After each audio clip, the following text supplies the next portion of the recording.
Bonjour à tout le monde, nouvelle vidéo électrocodeur. Aujourd'hui, une nouvelle vidéo, revue d'un projet. Et aujourd'hui, ça va être une télécommande, donc une télécommande plus ou moins universelle, même si elle n'est pas réellement universelle, puisque c'est moi qui avais ajouté les commandes. Donc il y a quelques années, j'avais envie de faire une télécommande qui commande plusieurs appareils. On a un interrupteur ici, donc ça fonctionne avec une pile 9 volts qu'on peut changer à tout moment si on le souhaite. On a un écran ici LCD. On a une LED émettrice infrarouge, donc avec on peut envoyer les commandes qu'on veut. Et puis il y a quelques boutons qui sont là. Donc j'ai protégé le tout avec ces petites feuilles blanches pour que ça fasse un peu plus joli aussi. Donc on va voir comment est-ce qu'il marche. Là on va voir le programme, on va voir aussi son schéma et on va en parler dans cette vidéo. Donc tout d'abord regardons notre programme. Donc d'abord on va inclure 3 bibliothèques et remote.h pour mettre des commandes, Liquid Crystal et Wire.h, commander notre afficheur I2C. Donc ici, je vous apprends rien, on avait déjà utilisé un afficheur I2C, donc là il y a les commandes, l'adresse, le nombre de caractères qu'on peut mettre en largeur et le nombre de caractères qu'on peut mettre en hauteur. Donc tous les boutons qu'on a, on les assigne. Ensuite, on a plusieurs menus. Donc on démarre l'affichage de notre écran LCD. Ensuite, tous les boutons, on les met en entrée. Et donc là, ça va être assez rapide puisque je ne vais pas rentrer vraiment dans les détails. Mais il y a énormément de répétitions dans ce programme. Donc je vais partager le programme avec vous pour que vous puissiez le modifier.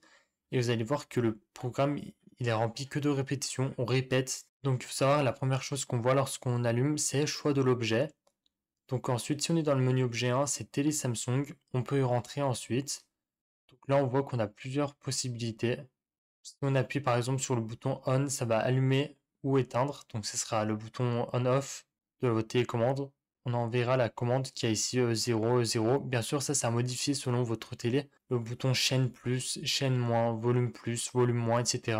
J'ai recopié tous les codes. Peut-être que vous avez chez vous des LED RGB qui se contrôlent avec une télécommande. Et bien c'est ça. Donc ça nous permet ça. Et donc là, on a différentes couleurs qui s'activent selon ce qu'on appuie. Le menu Home Cinema, donc voilà les commandes. Donc si on fait entrer et qu'on est dans le menu LED, là on voit qu'on peut faire plusieurs choses, blanc, rouge. Donc là il y a différentes couleurs, rose clair, vert clair, etc. et les couleurs. Ensuite, si on est dans le menu SAM, donc le menu Samsung, on a les différentes commandes qu'on peut faire. Le programme il est énormément long.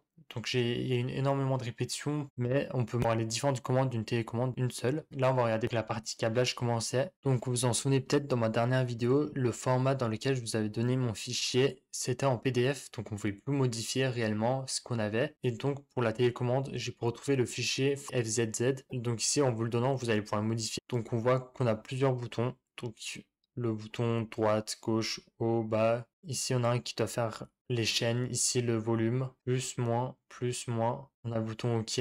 On a un qui fait on, off. On a le bouton source, faire bouton moins du menu, bouton plus du menu, bouton OK. Après ça, bien sûr, pour modifier, on voit qu'il y a énormément de résistance, ce qui est normal. Donc, c'est tous des résistances de 10 kΩ. Et donc, ici, on a 4 pins qui servent donc à relier notre écran LCD I2C. Donc, ici, on récupère, on envoie le 5 volts.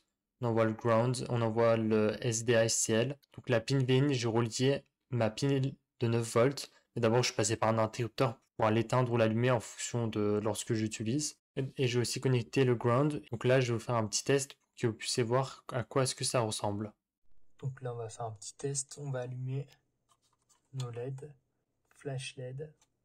Là, on va appuyer sur le bouton rouge qui est juste ici. Et donc ça allume notre LED. Avec le bouton bleu, on peut l'éteindre. On peut le rallumer. Donc on voit que le test est concluant. Donc j'espère que la vidéo vous a plu. Si c'est le cas, alors vous pouvez vous abonner, liker, partager et commenter. C'était Electrocodeur. Ciao!